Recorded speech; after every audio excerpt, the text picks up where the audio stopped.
saya mendengar isu misalnya ya yang mengatakan bahwa kalau yang mengadukan itu bukan Pak Jokowi sendiri, barangkali kasus ini tidak lanjut. Nothing lah, ya kan. Tapi karena yang mengadukan Pak Jokowi sendiri, dan itu pun ditantang kan sesungguhnya, kalau berani adukan sendiri, maka kemudian di-entertain. Yang menjadi persoalan adalah entertainnya kebangetan. Kalau kasus yang namanya pencemaran nama baik, itu ancaman hukumannya paling cuma 9 bulan maksimal. Kemudian kalau itu fitnah, itu ancaman hukumannya paling 4 tahun. Artinya tidak ada alasan untuk menahan. Kalau melalui media elektronik 2 tahun, tidak ada alasan untuk menahan. Tapi kemudian penegak hukum secara sengaja agar punya bargaining power memasukkan pasal-pasal yang nggak masuk akal. Yang paling tidak masuk akal itu adalah pasal 32 dan pasal 35 Undang-Undang ITE yang ancaman hukumnya 8 sampai 12 tahun. Bayangkan. 12 tahun itu sudah it doesn't make sense juga. Kenapa? Karena pasal itu mengatakan mengedit sebuah dokumen yang tadinya katakanlah tidak otentik menjadi seolah-olah otentik. Nah, itu kan nggak masuk akal karena apa yang dilakukan RRT itu dia tidak pernah mengatakan bahwa dokumen Jokowi itu otentik, yang dikatakan justru palsu. Jadi pasal itu sudah voidable, sudah batal dari awal sesungguhnya. Tetapi penegak hukum nggak peduli, dia gunakan saja pasal tersebut. Lalu termasuk yang 8 tahun itu yang mengatakan merusak dokumen publik. Padahal first produknya sama end produknya sama. Jadi tidak ada misalnya end product hasil processing dari respon sama itu. Nah yang ingin saya katakan adalah betapa telanjangnya penegak hukum itu berani melakukan penegakan hukum yang menggelikan, yang diplototi masyarakat banyak pun berani. Dan itu under rezim yang lama. Coba bayangkan. Karena saya membayangkan Prabowo nggak punya kepentingan untuk mengkriminalkan 3 orang ini atau 3+5. Bayangkan coba. Dan saya mendengar dari seorang pembesar misalnya, ya orang-orang dekat lah, wing-wing dekat Prabowo, ya kami baru bisa menguasai kejaksaan, BIN, tapi kalau KPK sama kepolisian masih sana katanya.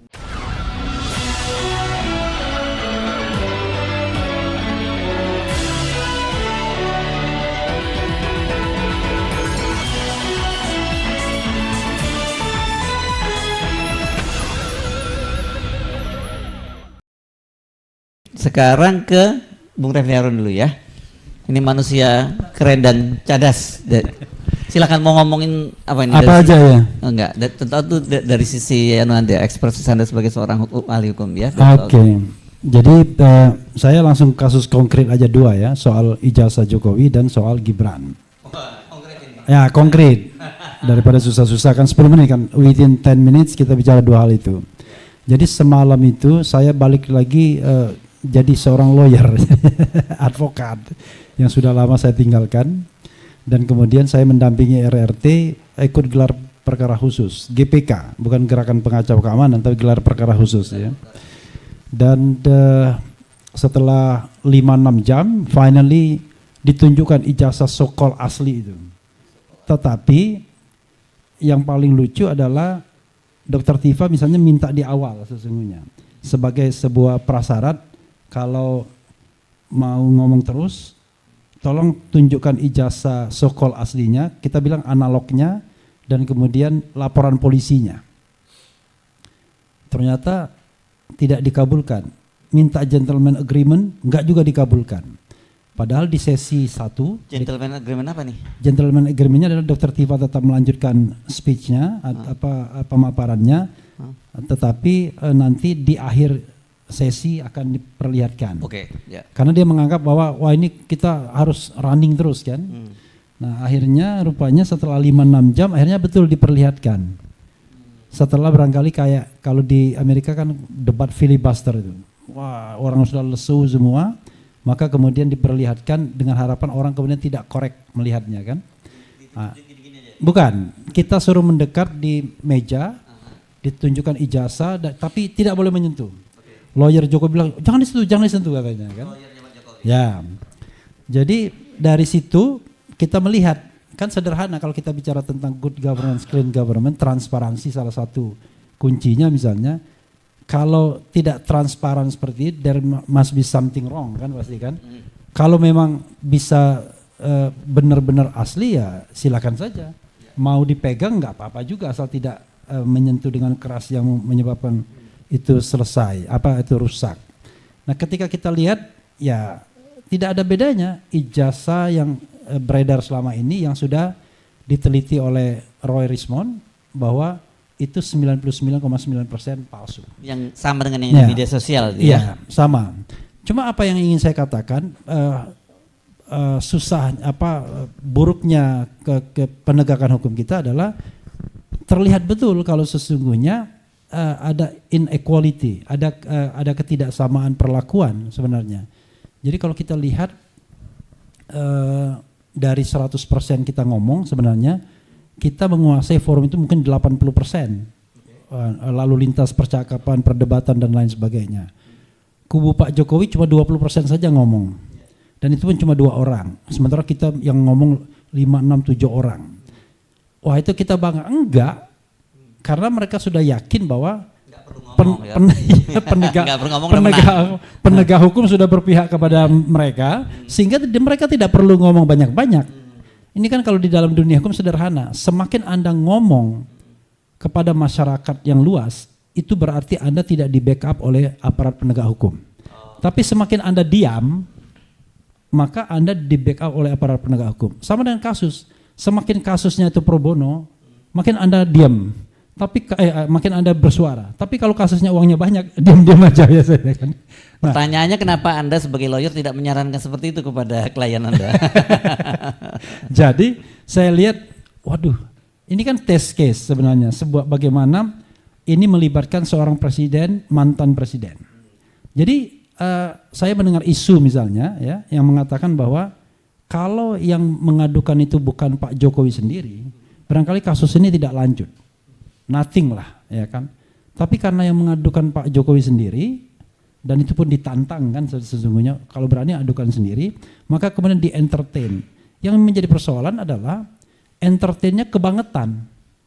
Kalau kasus yang namanya pencemaran nama baik, itu ancaman hukumannya paling cuma 9 bulan maksimal.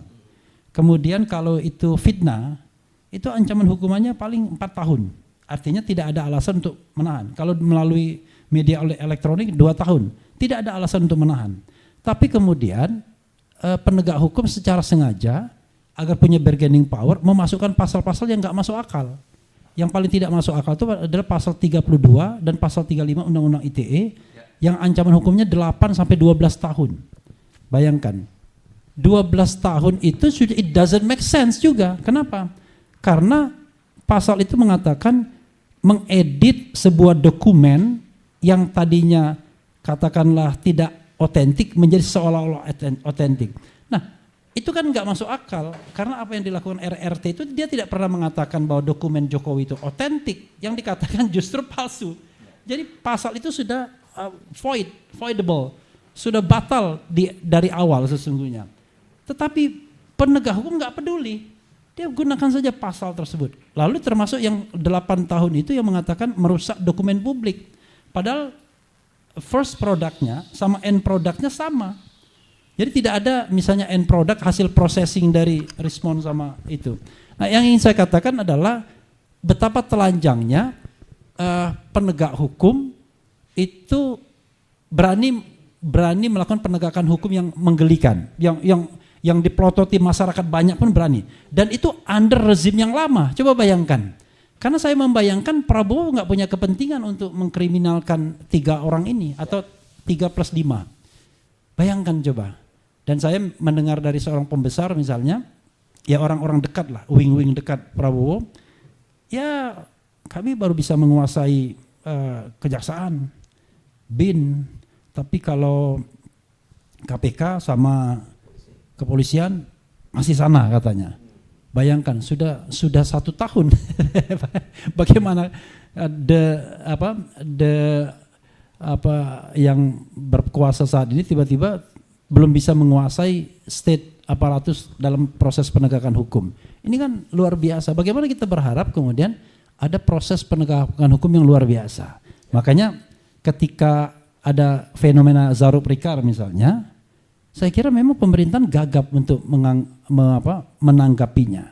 Karena saya mengatakan bahwa wilayah ini kelihatan susah untuk diperbaiki, tapi susah-susah benar juga enggak, asal ada keberanian untuk mengubah dan kemudian ada momentumnya.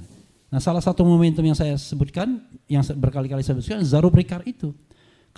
Ketika kemudian ada maklar di Mahkamah Agung dengan uang cash 1 triliun, hanya bekerja dalam jangka waktu 10 tahun hanya jadi maklar doang misalnya, kok bisa mengumpulkan uang 1 triliun, dan konon katanya sebenarnya bukan 1 triliun, 2 triliun, 2 triliun, enggak, 1 triliunnya entah kemana, 1,6 triliun menurut versi yang lain. Jadi ada dua versi saya dengar, 1 triliun itu versi resmi, 1,6 triliun itu dari yang kemarin yang anaknya bapaknya Al-Masaki Biru, 2 triliun dari beberapa sumber. Coba bayangkan betapa rusaknya proses penegakan hukum di Republik ini, dan kemudian Presiden belum mampu. Jadi kenapa dia tidak mampu? Karena dia tidak fully control aparat penegak hukum yang ada. Kalau dia kemudian melakukan langkah-langkah radikal, misalnya kadang-kadang shutdown Mahkamah Agung, yang Bung Hersu mengatakan, wah itu terlalu berlebihan. No, itu tidak berlebihan. Kalau kita mau menegakkan hukum yang benar, kita seleksi ulang tuh hakim Mahkamah Agung, karena dia kan benteng terakhir, ya kan, penegak keadilan. Maka menurut saya kita sudah kehilangan relevansinya atau kehilangan nyali untuk melakukan hal tersebut. Nah itu satu untuk kasus Jokowi. Nah berikutnya adalah untuk kasus Gibran, ya. Jadi kasus Jokowi ini kita akan lihat nih, the last siapa yang sesungguhnya menang, ataukah win-win solution saja, artinya 3 orang ini tidak dikriminalisasi, tidak ditahan, tidak ditangkap, tidak divonis dan tidak dipenjarakan, tapi kasusnya mengambang begitu saja. Jokowi juga tidak diapa-apakan, maka kemudian 0-0. Kayak Firly Bahuri lah kira-kira polanya ya. 0-0, posisinya 0-0. Lalu Gibran misalnya, kalau Gibran ini kan saya sudah berkali-kali mengatakan kalau mau di impeach itu impeachable. Banyak sekali hal-hal yang bisa dikatakan sebagai loopholes untuk melakukan impeachment. Sebagai contoh misalnya kita tahu bahwa ada 3 klaster besar dalam impeachment kan, tidak lagi memenuhi syarat, melakukan pelanggaran hukum berat dan melakukan perbuatan tercela. Nah, fufu fafa itu adalah perbuatan tercela. Orang mengatakan kan dilakukan sebelum dia menjadi wakil presiden. Iya, tetapi dia kemudian mengatakan ketika ditanya apakah fufu fafa milik dia, kan sudah dikatakan takon seng duwe katanya. Artinya dia sudah melakukan kebohongan publik dan itu perbuatan tercela. Perbuatan tercela dan ini sangat luar biasa karena kalau kita lihat muatan fufu fafa itu luar biasa. Tapi udah ditanyain belum sama yang punya? Sudah, takon seng duwe katanya. Lah iya, sudah ditanyain. Iya, takon seng duwe itu Gibran, jawaban Gibran. Lah iya, apakah sudah ditanyain Gibrannya? Iya, Gibran ditanya, fufu fafa itu punya siapa? Takon seng duwe, kata Gibran.